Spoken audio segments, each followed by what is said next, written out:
আসিফ হুজুর ঠোঁটে লিপস্টিক দেয়। আমি আল্লাহর নামে কসম করে বলছি, ওয়াল্লাহি বিল্লাহি তাল্লাহি, আমার জীবনে কখনো আল্লাহকে সাক্ষী রেখে বলছি, এটা করা তো দূরের কথা, জীবনে কোনো চিন্তাতেও আনি নাই। আমার কথা হচ্ছে, যেই মানুষটা আমাকে বলছে লিপস্টিক দেই, তার একটা ছবি আমাকে আপনি হোয়াটসঅ্যাপে পাঠান, তাকেও আমি লিপস্টিক 1 মিনিটে বানাই দিব। 1 মিনিট লাগবে, জাস্ট একটা ফিল্টার দিব, একটা ফিল্টার এনাফ। প্রিয় ভাইয়েরা, আমরা ওয়াচ করি, মিডিয়ার ভাইয়েরা এটাকে রেকর্ড করে। এখানে 2-3 জনকে আমি চিনি, আদারওয়াইজ কাউকে আমি ডাকিও নাই, কাউকে আমি চিনিও না, ওয়াল্লাহি আল্লাহ কসম।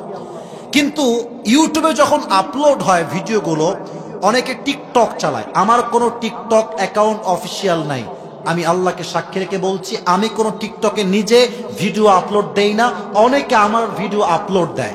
এখন কথা হচ্ছে, এই ভিডিওগুলো অনেকে ডাউনলোড করে নিজের মতো অ্যাপসে নিয়ে গিয়ে শর্টকাট এডিট করে, ফিল্টার দেয় ইচ্ছা মতো।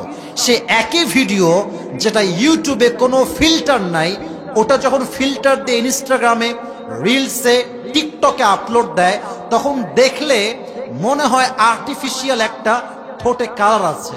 বাট আল্লাহর কসম করে বলছি, যে আমাকে অপবাদ দিচ্ছেন যে আসিফ হুজুর এই কাজটা করেছে, আপনি তওবা করেন, আল্লাহ আপনাকে বিচারের কাঠগড়ায় দাঁড় করাবে যুবক ভাইরা, ঠিক কিনা বল? তো আমি কখনো এগুলো নিয়ে কথা বলি না।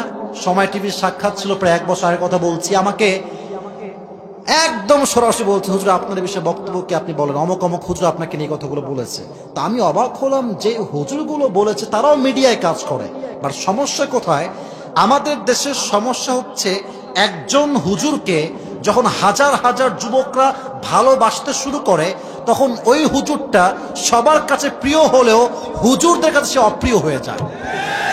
তারা ভাবে যে আমরা পড়লাম মাওলানা, মুফতি, মুহাদ্দিস সব পড়লাম, এই সমস্ত করেও আমাদের কোনো মানুষ ভালোবাসে না, দাম দেয় না, এরা আসছে কই থেকে?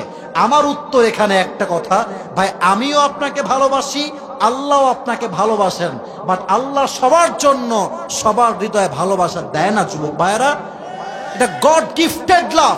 অতএব মাথায় রাখবেন একটা কথা, আপনার এলাকার যত মানুষ আপনাকে আজ থেকে মিথ্যা অপবাদ দিবে, you don't need to explain anybody, কিচ্ছু বলবেন না। যদি আল্লাহ আপনাকে সঠিক বোঝে, দুনিয়ার কে কি বুঝলো, খোদার কসম দেখার সময় আমার কাছে নাই যুবক ভাইরা, ঠিক কিনা বল?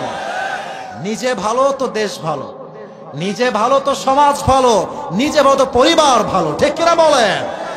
আয়েশার সবর তাকে কোরআনের মাঝে সম্মান দিয়েছে, তাকে নিষ্কুলুষ করেছে, তার সমস্ত দাগকে আল্লাহ নিজেই তার আয়াত দ্বারা মুক্ত করে দিয়েছে। সুবহানাল্লাহ পড়বেন না আপনারা?